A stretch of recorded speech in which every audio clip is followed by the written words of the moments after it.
Alrighty, welcome back everyone.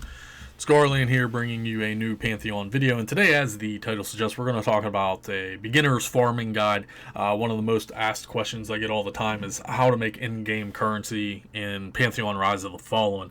So I have a few methods today that should be kind of self-explanatory, but we're going to go over it.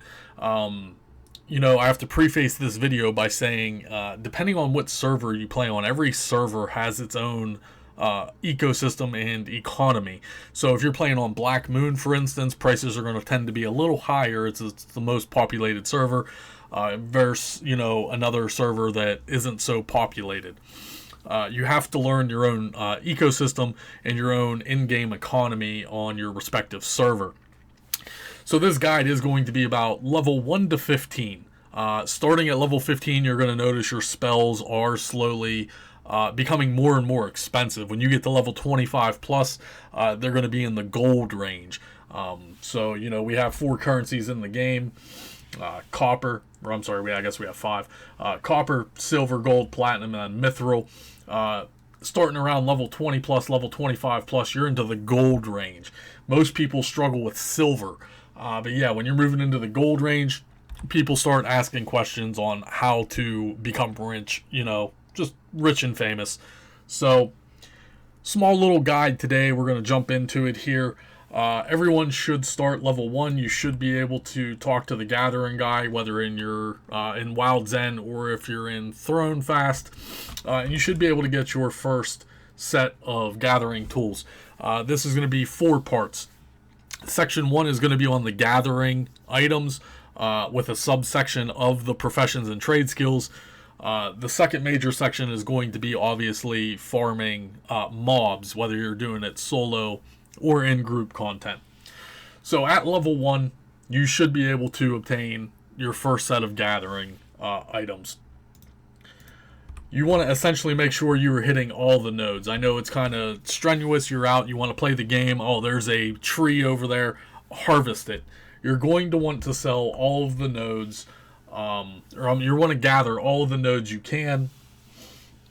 For instance, when we're looking at the mining nodes, the Astrolite ore and the Casperlite ore, these are going to sell to other players.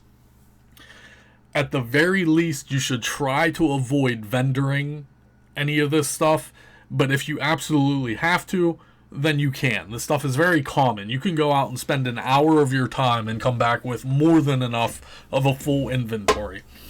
So the ore, for instance, Casperlite ore is smelted into zinc. Players need zinc. They need that. Astrolite ore, you smelt that into bars for armor smithing, weapon smithing, blacksmithing. They're always in demand. You're going to need this stuff. So make sure you accumulate stacks of it and sell those stacks to other players. For instance, on my server, I can sell a stack of Astrolite ore for like 5 silver. That's not a lot of money, but at level 2, 5 silver is a nice chunk of change. The same thing with the logs, for instance. You're going to want to chop down all those trees, guys. I know it's a pain, but you have to do it if you want to make money in this game. Maple logs are always going to be in demand for carpentry, to make bank boxes, and the same thing with ash logs. Looking at fibers, for instance, the jute fibers for tailoring, the cotton for tailoring, they make bags, always in demand. Talking about alchemy, the serpent leaf and wolfbane lead, you are going to want to hold on to these. A lot of people just vendor this stuff because they don't know what it is. Both of this materials are for alchemy to make potions, which we're going to talk about. And people are just vendoring this stuff when they can definitely sell it to other players. I've seen people offering 5 gold per stack of, wolfsbane or serpent leaf. 5 gold. So take that with you will. If you want to vendor it for a couple silver versus, accumulating a stack of it and selling it, that's your own prerogative. And then, of course, we have the flowers. Flame lilies are used mostly in brewing. Grab them. Grab everything. All the wild vegetables you can get. So let's go ahead and take a look at some of these examples as far as, more important stuff as well. Alright guys, and moving into the subsection of this of gathering. We're looking at like cooking and alchemy for the most part. So even if you want to gather these materials, if we look at like now these are tier 2 recipes. This is a mid-level cooker. This cooker is probably like level 16, level 17 plus. He's completed the quest, which is pretty hard to be honest, but there are people that have done it and they have access to this, tier 2 recipes. So these materials are always going to be in demand. The pan-fried brisket, for instance, is +2 strength and 20 HP with a 1-hour duration. You need the bear meat, the thyme, potatoes, and walnuts. Walnuts are always going to be in demand. Potatoes come from those wild vegetables. You should be hitting those nodes all the time. The thyme, and then the meat. When you're out there adventuring, whether you're soloing, you're playing with your friends or whatever, make sure you're skinning all of the animals. So, when you're out there soloing bears, make sure you're looting that and you're looking for the meat, as well as blood. Blood is always in demand. Meat is always in demand. If we look at another example here, we're looking at the Fisher's Revenge. It's 2 intelligence and 36 spell crit rating.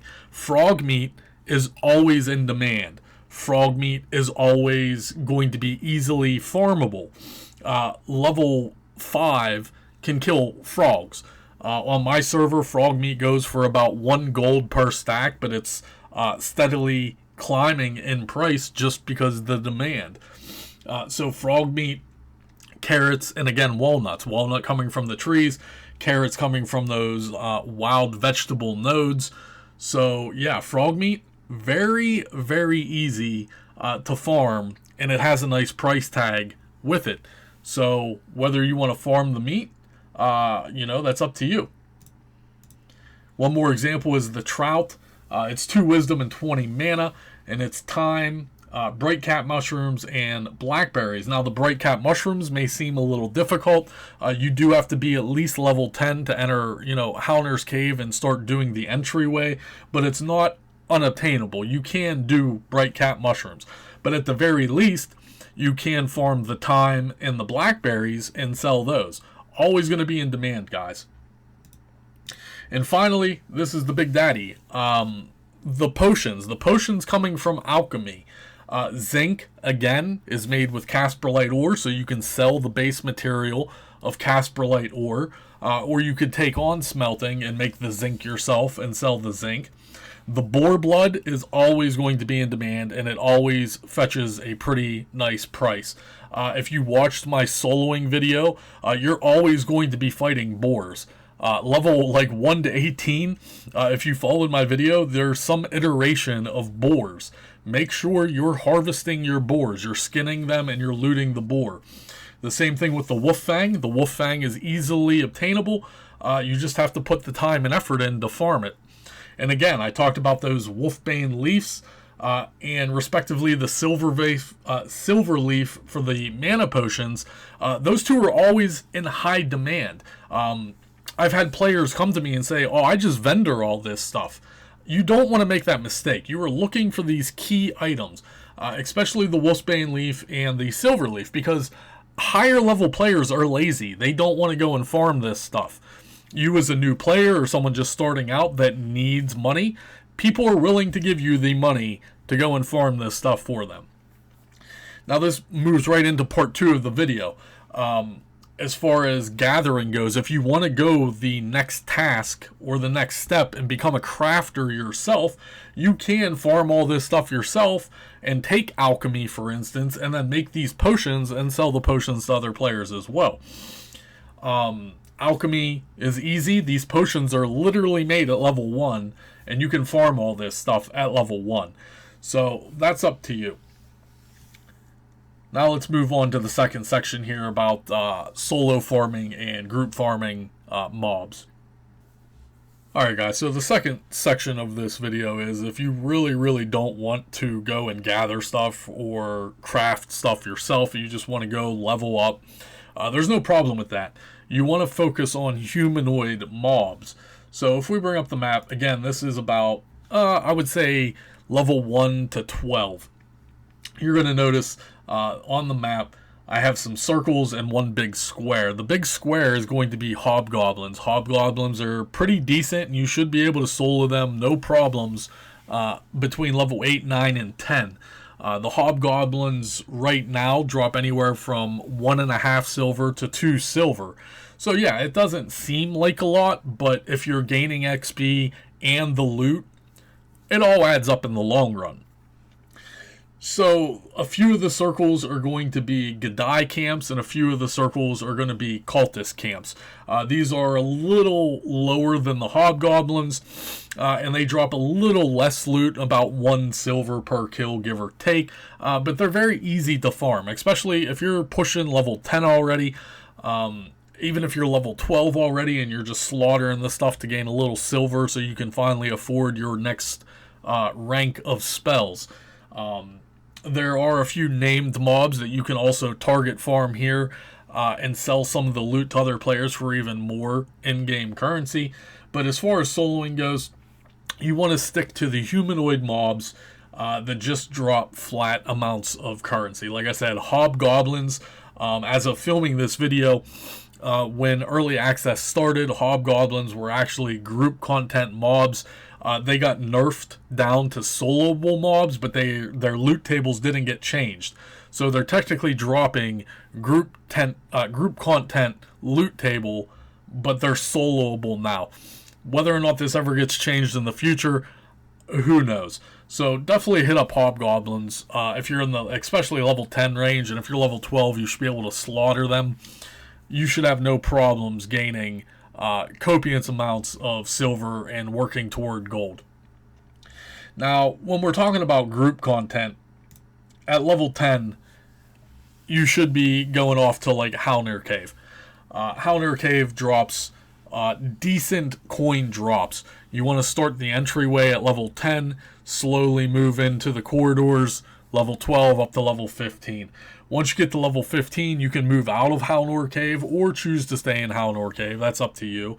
And start doing a vendor pass, and you're looking at the new Lost Orc camp. Those drop some pretty decent coin values as well. So not a very long video today, but it is one of the most asked questions. And when it boils down to it, it's just play the game, guys. When you see nodes out in the wild, harvest the nodes. After killing wildlife, harvest the wildlife. Chances are 9 times out of 10, you can stockpile all those materials, put them in your bank, and you can sell that stuff to other players rather than just selling it to a vendor for the base price. Like I said, I've seen a lot of mistakes with new players. They've told me, they said, oh yeah, I had 20 Wolfsbane leaves, which is a stack of Wolfsbanes. Yeah, I just vendored it. And they threw a lot of money down the toilet, essentially. So that's all I got for you folks today. This is just a very basic beginner farming guide to get you off your feet. Once you're in that level 20 range, you should have any problems making money. You should be a veteran of the game at that point. You should know where to farm at level 20 plus. So this is a beginner's farming guide covering gathering nodes, dipping into the professions if you so choose, solo mobs, and group content. That's all I got for you folks today. Short little video. Hopefully you guys enjoyed it. If you have any questions, comments, or concerns, as always, go ahead and leave them below, and I'll see you guys real soon.